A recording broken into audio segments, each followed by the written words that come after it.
Les titres principaux, le vice-premier ministre a réitéré que les problèmes de sécurité constatés dans la région d'Amara devraient être résolus par la discussion.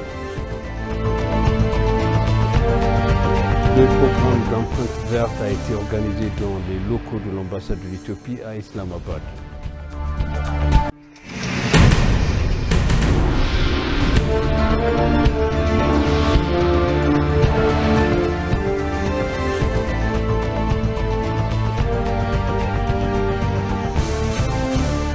Bienvenue chers téléspectateurs sur EBC, c'est moi Zalal Amourkana avec le journal.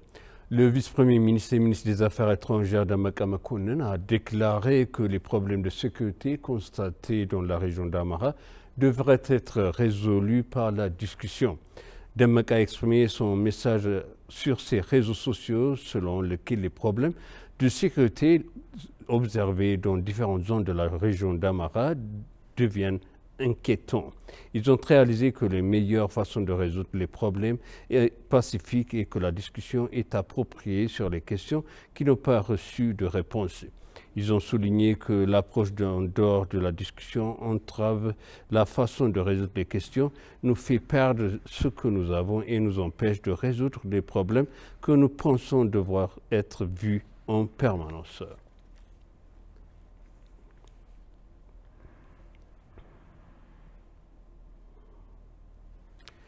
Le chef du gouvernement de la région d'Amara, Dr Ilek Al-Kafala, a déclaré que la population a montré sa coopération habituelle en soutenant les forces de sécurité dans toutes les activités pour faire respecter la loi dans la région. Le chef du gouvernement a donné une conférence de presse sur la situation sécuritaire actuelle de la région.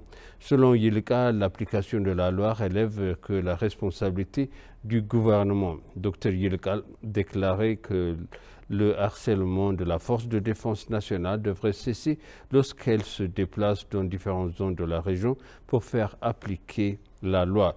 Le président a déclaré que les problèmes observés dans certaines zones de la région devraient être arrêtés avant qu'ils ne s'aggravent.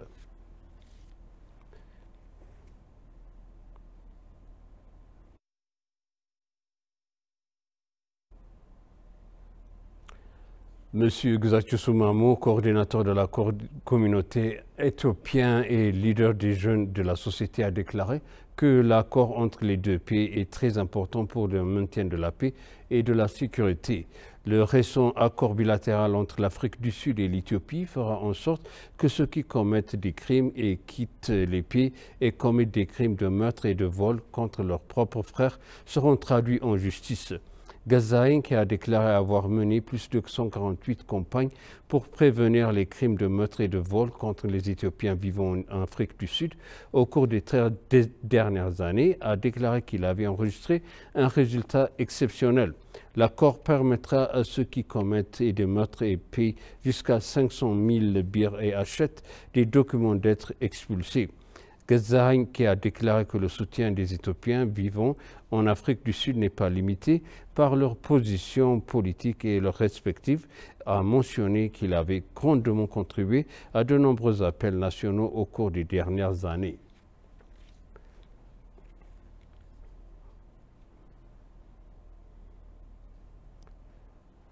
Le programme d'empreinte verte a été organisé dans les locaux de l'ambassade d'Éthiopie en Islamabad.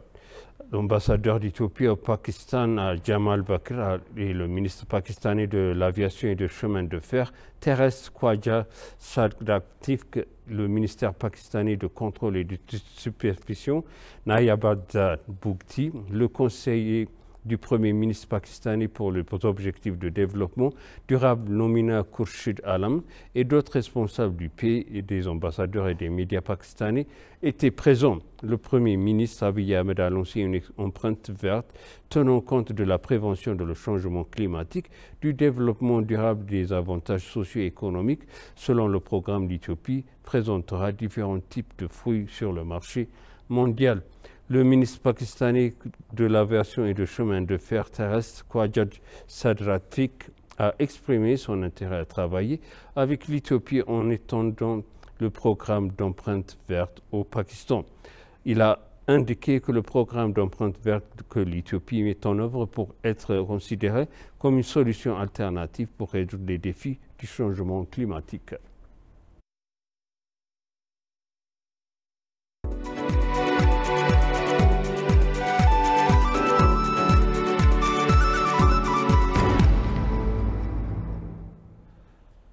Retournons au journal. Sur l'aide au développement, 54 millions de dollars américains du Fonds africain de développement et 20 millions de dollars américains du gouvernement néerlandais a été déclaré qu'il venait d'une organisation appelée Pi Africa et les 300 000 dollars restants d'une institution appelée Global Center for Adoption.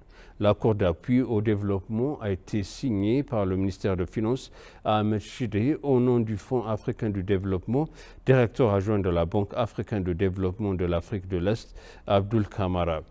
L'aide au développement servira à améliorer la production et la productivité des petits producteurs de blé. Il a été déclaré que l'argent sera utilisé pour produire des produits à base de blé respectueux de l'environnement, développer les infrastructures et les connexions du marché et gérer les projets dans le secteur. Le soutien aidera les efforts visant à répondre à des demandes de blé dans la production nationale. Les informations que nous avons reçues du ministère des Finances indiquent qu'il sera mis en œuvre dans les 5 prochaines années.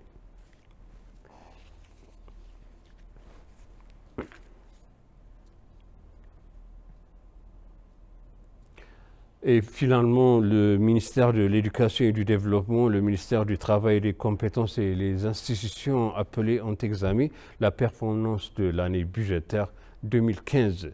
L'exécution du plan budgétaire 2015 du ministère du Travail et des Compétences et de la plan de développement sur 10 ans ont été présentées et discuté. La ministre du Travail et des Compétences, Moufaria Kamil, a déclaré que les routes de l'année budgétaire nous a menés jusqu'à présent que nous ne fera pas avancer. Plus de 252 000 citoyens ont été formés dans différents domaines de la formation professionnelle par Skill Development Aqua.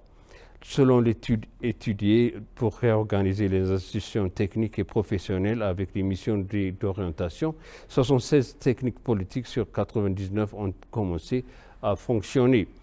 Le ministère de la Planification du Développement, Fitsoum Assafa, a noté que la ministre du Travail et de Compétences a fait un exemple pour d'autres institutions à travers leurs réformes.